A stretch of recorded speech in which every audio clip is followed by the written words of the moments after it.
নমস্কার বন্ধুরা, welcome to job জ্ঞান বাংলা ইউটিউব চ্যানেল।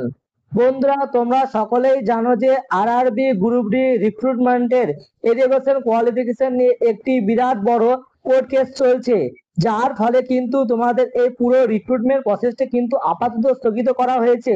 তাই তোমরা অনেকে চিন্তিত রয়েছে যে শুধুমাত্র কি আইটিআইরা এখানে পরীক্ষা দিতে পারবে, আর বাকি যারা শুধুমাত্র মাধ্যমিক পাস করে রেখেছে তারা কি পরীক্ষা দিতে পারবেন না। সুতরাং বন্ধুরা, আজকের এই ভিডিওর মাধ্যমে আমরা এই কোর্ট কেস সম্বন্ধে এ টু জেড আলোচনা করব। তাই ভিডিওটি না টেনে শেষ পর্যন্ত দেখার অনুরোধ রইল। তো বন্ধুরা, কেন এই কোর্ট কেসটি করা হলো তা জানার আগে তোমাদের আগের কিছু তথ্য জানতে হবে। বন্ধুরা, অন স্ক্রিনে দেখো, আমি তোমাদের এখানে কিছু তথ্য দিয়ে রেখেছি। যেমন দেখো, এখানে যে 28শে ডিসেম্বর 2024 সেখানে কিন্তু তোমাদের একটা শর্ট নোটিশ প্রকাশিত হয়েছিল। তা না কিসের জন্য, সেটি তোমাদের প্রকাশিত হয়েছিল আরআরবি গ্রুপ ডি রিক্রুটমেন্টের জন্য। সেখানে কিন্তু তোমাদের কোনো উল্লেখ ছিল না যে এখানে কারা আবেদন করতে পারবে, মানে 10 পাসরা আবেদন করবে না আইটিআই আবেদন করবে। বন্ধুরা, এবার দেখো, 2 জানুয়ারিতে কিন্তু তোমাদের একটি নোটিশ দিয়ে বলা হয়েছিল যে তোমাদের এখানে শুধুমাত্র মাধ্যমিক পাস করে থাকলে তোমরা এখানে আবেদন করতে পারবে।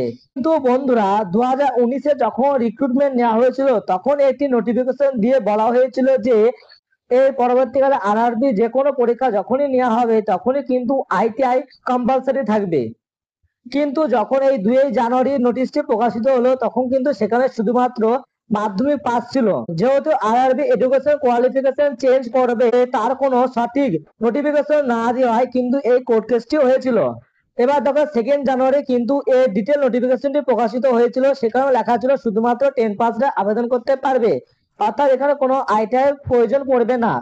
তুমি শুধুমাত্র মাধ্যমিক পাস হয়ে থাকলে তোমরা এখানে আবেদন করতে পারবে, এমন নোটিফিকেশন লেখা ছিল। কিন্তু তোমরা যদি 2019 সালের নোটিফিকেশনটি দেখো তাহলে তোমরা দেখতে পারবে যে সেখানে বলা হয়েছিল the minimum education qualification for all future recruitment to be notified. অর্থাৎ পরবর্তীকালে ভবিষ্যতে কোনো যদি রিক্রুটমেন্ট করা সেখানে কিন্তু তোমাদের মিনিমাম কোয়ালিফিকেশন থাকবে আইটিআই পাস। কিন্তু এই যে 2025 সালে যে রিক্রুটমেন্টটি প্রকাশিত হয়েছিল সেখানে এরকম কোনো কিছু আপডেট না দেওয়া এই কোর্ট কেসটি হয়েছিল। অর্থাৎ আরআরবি যদি এডুকেশন কোয়ালিফিকেশন পরিবর্তন করতে চায় তাহলে কিন্তু অবশ্যই তাকে আগাম জানাতে হবে, কিন্তু আরআরবি সেটি না করায় তোমাদের এই কোর্ট কেসটি হয়েছে। 22শে জানুয়ারি ফুল নোটিফিকেশনটি প্রকাশিত হওয়ার পর কিন্তু তোমাদের অনলাইন আবেদনের প্রক্রিয়া শুরু হয়ে গিয়েছিল।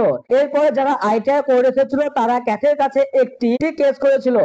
এরপরে সেই কেসটি স্থানান্তরিত হয়ে গিয়েছিল দিল্লি হাইকোর্টে। সেখানে তোমাদের 22শে মার্চ কিন্তু ফার্স্ট হিয়ারিং হয়েছিল।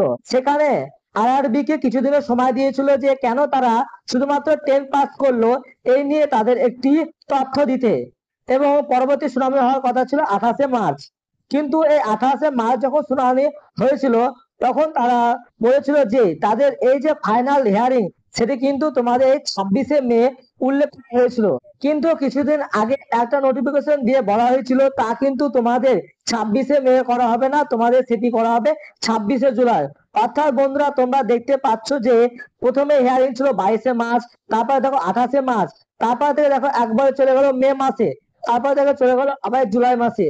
অর্থাৎ তোমরা বুঝতে পারছো যে এই আইটিআই এবং 10 পাসের দ্বন্দ্ব হওয়ার ফলে কিন্তু তোমাদের এই রিক্রুটমেন্ট পুরো প্রসেসটি স্থগিত হয়ে রয়েছে।